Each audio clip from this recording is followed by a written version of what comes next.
የመከራህ ምክንያት የሚሆኑ 3 ሰዎችና የልብ መጠበቅ መንገድ በሚል ነው የምናጠነው። የመከራ ምክንያቶች የሚሆኑ አንዱ ካጆች ናቸው። የሚገርመው የሚክዱ ናቸው። 3 ዓመት ተኩል አብሮት የኖረ ትላንትና አብሮት እንጀራ የቆረሰ ሰው በምንም የማትጠብቁት እንዲያውም የገንዘብ ያዣ አድርጎ ወዳጄ ጓደኛዬ፣ በመዝሙር ውስጥ አንተ ስትታመም እናቱ እንደሞተበት ሰው አለቀስኩልህ ይላል።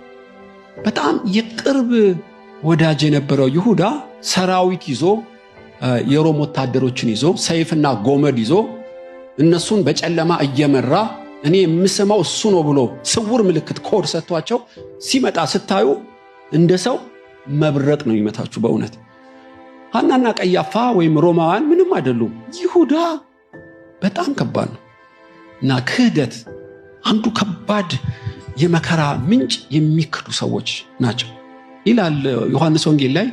ሰዎች በከንቱ እንደጠሉኝ በከንቱ ይጠሏቸዋል፣ በእኔ ሆኖ በእናንተ ይሆናል። ይሁዳ ኢየሱስን አሳልፎ እንዲሰጥ ምንም ምክንያት የለውም። በከንቱ ጠሉኝ ተብሎ የተጻፈው ይፈጸም ዘንድ ነው ተብሎ እንደተጻፈ ነው። መምህር ሆይ ጌታ ሆይ ብሎ ጉንጩን ሳመው ይላል። እንደናፈቀ ሰው ወይም ለጌታ ክብር እንደሰጠ ሰው በቁልምጫ በቅቤ ከለሰለሰ አንደበት ነው ንግግሩ። በውስጡ ግን ከባድ ሰልፍ ነበር። እየሳመ አሳልፎ የሚሰጥ ሰው በእውነት ልብን ይሰብራል። አንደበት እንደ ቀስት ይገተራል። በጣም ከባድ ነው። የሰው ልብ እጅግ ክፉ ነው፣ ማንስ ያውቀዋል? ኤርምያስ 17 ላይ ይሁዳ፣ የሰው ልብ በይሁዳ ማንነት ታያላችሁ፣ ታውቃላችሁ። ይሁዳ አንዱ ትልቁ ምሳሌ እና ክህደት አንዱ የመከራችን ምንጭ ነው። ሰዎች ሲክዱን እኔ አንዷ ብላኛለች፣ ቄስ ሁሉን ነገር ይቅር አለው ከሊትን ይቅር በይ ካልከኝ ግን ከክርስትናም ለወጣ እችላለሁ አለች። እቺ ሴት በጣም ያመነቻት የወደደቻት ሴት ስትክዳት በቀላሉ ልቧ እንዴት እንደተሰበረ መገመት ትችላላችሁ። ኢየሱስ ግን በይሁዳ ምክንያት ልቡን ጠበቀ። የሰው ልጅን አሳልፈ ትሰጣለህን? ይሁዳ ሆይ ይህን ማድረግህ ለምንድን ነው አለው። በዚህ ግብግብ ውስጥ ከከዳተኞች ልቡን ጠብቀዋል።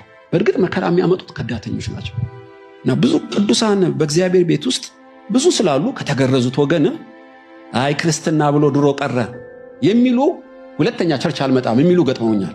አገልጋይነን በሚሉ የተካዱ አምነው ምስጢራቸው ነግረዋቸው የተጠቀሙባቸው በእነዚህ ምክንያት ክርስትናንም ክርስቶስንም ይጠሉዋሉ።